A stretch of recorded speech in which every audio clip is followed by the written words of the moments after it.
Greetings, Earthlings. A while back, I asked you guys to give me commanders that you guys really detest. Until here we are. These are 10 commanders that have made you guys want to drink bleach. First, we got Brutaclad Telcor Engineer. What happens when you defy science and reality and succumb to your own creations? Usually artificers wield the power of metalloid magnitude to do their bidding, but clearly this tin can xenomorph had other ideas.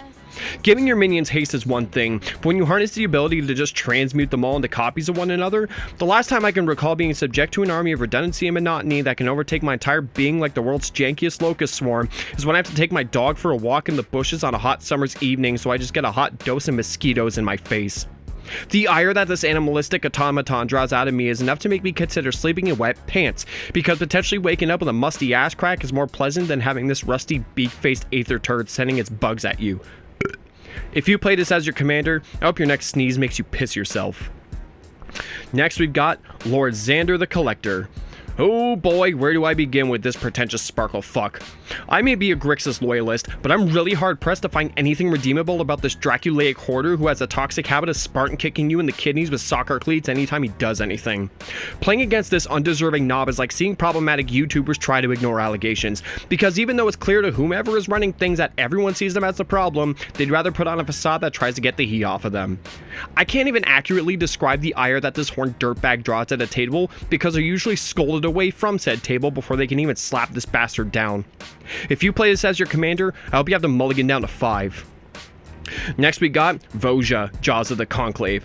Whew, man, this one is drawing some heat. Do you like wolves? Do you like elves? Do you like both? Surprise, no one cares, because they're too busy serving their furry overlord of violence and aggression. Wolves and elves have always had somewhat of a symbiotic relationship in the game, but White Fang here takes both of them and just juices himself up with them at a rate that makes a Mike Tyson fight look slow. Naya decks usually love to throw everything on their field at you in an avalanche of allergens and buffed up cuteness, but Gamork reinforces his hierarchy by just imbuing himself with their life force and eradicating you into a human pancake, thus flatter than some singers when you turn off auto-tune. If you play this as your commander, I hope someone slams a door on you. Next we got a doubleheader. We got Krark the Thumbless and Sakashima of 1,000 Faces. One has no thumbs, and one has more faces than Ellen DeGeneres. One looks like the underside of a chicken breast that's been left out in the sun, and the other's a goblin. Even though Diet Krenko here has no thumbs, he won't hesitate to drive the rest of his fingers into your eye sockets, so the last thing you see is his snot-encrusted fingernails, while the mystique you got off of AliExpress doesn't even pay you any mind, as he's too busy jizzing out clones at a rate that makes you wish you didn't even get out of bed that morning, because now you're just covered in salty baby batter and bad decisions. Coin flips are usually a niche mechanic, but when you've got the same manifested rash doing it about 300 times because there's so many of him that you can't even see the ground anymore, you become very aware of the sound of metal when it floods your senses and makes your head explode. If you play these as your commanders, I hope the toilet seat is warm when you sit on it. Up next we got we got the Prismatic Bridge. Once again, another example of I don't know how to build decks, so let's let Rainbow Road build it for me.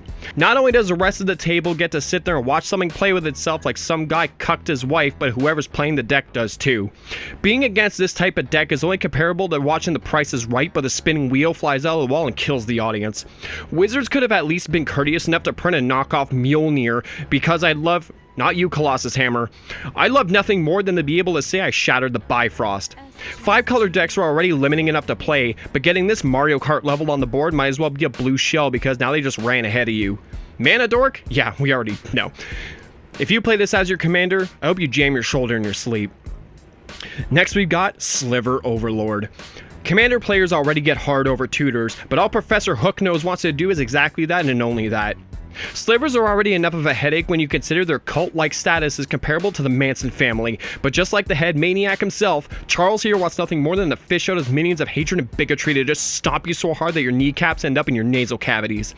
The rate at which this douche can run away with the game should be considered illegal in some countries, because unless you ride the Autobahn, there's no way you're catching up to this speedy sack of shit once the engine's at full throttle.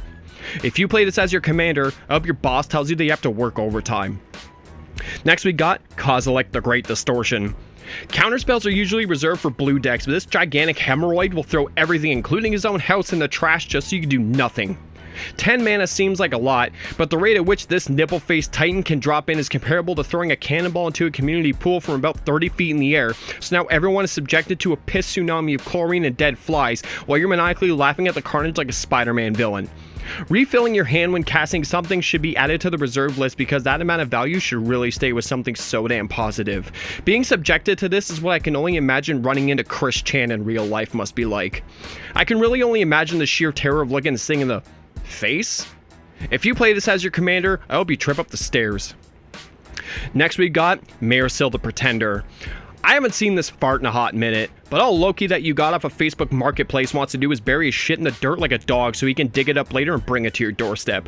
Except instead of a bone, or whatever it is that dogs bury, it's a dead fish that's housing an ant colony like the world's grossest Trojan horse.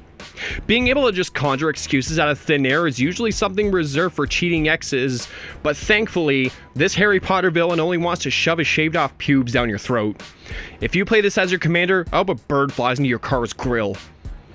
Next we got Tesa Orzhov Scion, another example of Daddy says the world revolves around me. I mentioned before how Orzhov players love nothing more than to wear a dismembered finger on their forehead, but all this pretentious piece of crap wants to do is assassinate your own minions and remove everything you love from existence.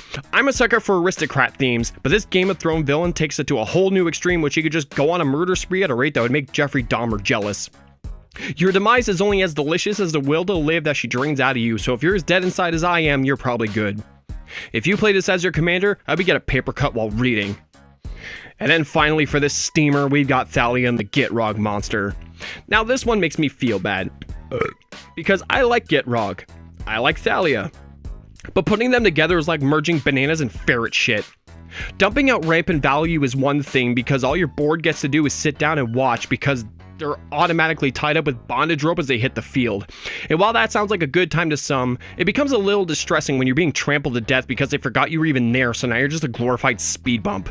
Getting buried in rampant value is usually something I can appreciate, but it's got a different taste to it when it's dirt scooped straight out of Chernobyl that contains two-headed worms I want nothing more than to feed on your life essence. If you play this as your commander, I hope you run out of toothpaste.